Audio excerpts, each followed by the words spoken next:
the future of the music industry heading? We are just at the beginning of a new decade. 2020 is here, and wow, has it come with a huge bang. The future of music is always changing, and staying up with the trends can be extremely difficult. We've seen in the past decade the evolution and emergence of online streaming, digital distribution, YouTube superstars, social media influencers, Kickstarter campaigning, and concerts via live stream, just to name a few. Also, do you think listeners' attention spans have hit a peak? Will the attention economy create even more fierce competition with how we consume music and entertainment? We've seen more artists releasing singles and individual tracks versus releasing EPs and LPs.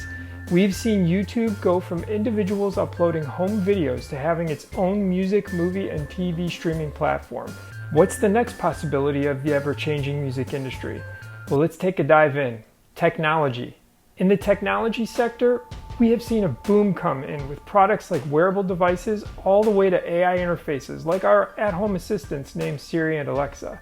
These devices made streaming and digital distribution reach massive amounts of listeners and fans so effortlessly. In Q1 of 2020, Apple reported revenues of $10.1 billion from its wearables unit, with their AirPod sales ahead of the pack. Could we see these types of devices become even more interactive for music fans with incorporating virtual reality wearable devices? Companies like Wave and Red Pill VR are already starting to combine the VR experience with music performance. Wave, an entertainment technology company, hosted singer-songwriter Lindsey Stirling with a one-of-a-kind VR performance for a live crowd of 400,000 viewers scattered all across the globe. Red Pill VR takes it further by bringing the power of virtual reality to enable fans to dance with their friends right next to their favorite artists. Add in all this new technology with the advancement in data algorithms, and there's a huge possibility you won't even have to find new music, but new music finds you. Income and revenue. What will be the new and alternative ways of making income with music? Streaming services like Spotify and Pandora have leveraged the balance of power away from labels and back towards artists. Add in social media and the dynamic combo empowered artists to create their personal brand and connect with fans directly, without any type of label interference. In turn, artists may be able to scale down their team to cut costs down and have more control in their career. With these changes happening, could we see an opportunity with artists going the way of subscription-based content, where rather than a free live stream concert, viewers and fans would have to go to a Patreon type of platform to see their favorite artists' exclusive content? We've seen a lot of YouTube creators transform into this type of revenue stream, with OnlyFans making a huge impact. Could we see artists using this platform for income? I think subscription-based content has a possibility to be one way artists will bring in new revenue. Marketing. Marketing your music in the next decade to come could change quite a bit. The new and biggest way we communicate with each other is texting. There have been a lot of artists, including OneRepublic, the Jonas Brothers, Paul McCartney, and tons of others, who started asking fans to text them. The reason for this is because it's the most direct and effective way to communicate one-on-one with the fans. We may be seeing the end of marketing full albums and sticking strictly to singles.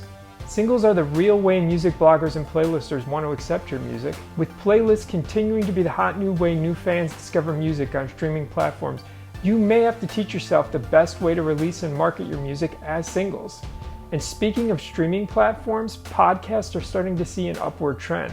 Some podcasts are actually beating out music tracks on some streaming platforms. Podcasts are already thriving, and we could see artists pick a key feature of their brand that doesn't even have to do with the music and come up with a podcasting strategy that will market them. Exclusivity.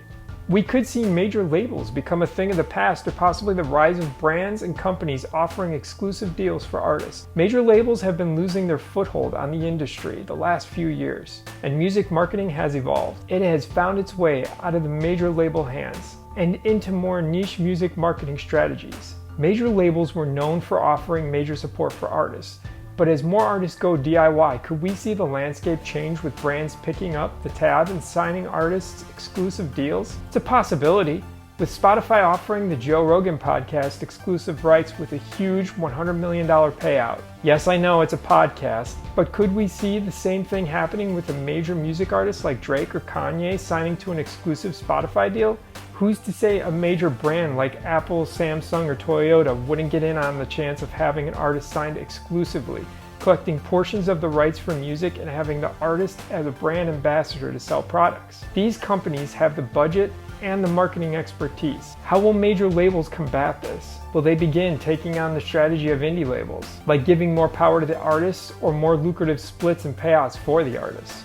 Could this type of landscape evolve and change the music industry this next decade? As a sum up to this, I'm not saying this is for sure how the next future decade will play out. These are just strictly my thoughts and analysis on where we could possibly see the music industry heading and the trends we are all seeing. There's a few key things still too that every musician and artist should remember. Quality over quantity is always the champion. You should always keep striving to make the best music you can first and foremost. That's why you're doing all this, right? There will always be a human factor when it comes to music as well, so don't get too wrapped up into the technology side because technology is always changing. And remember, you don't want to go all in on just one way of doing things. I did a previous video with diversifying on your music. I suggest watching it if you need a bit of help or tips on how to diversify. And like always, you may have different opinions than me. Please share them in the comments section below.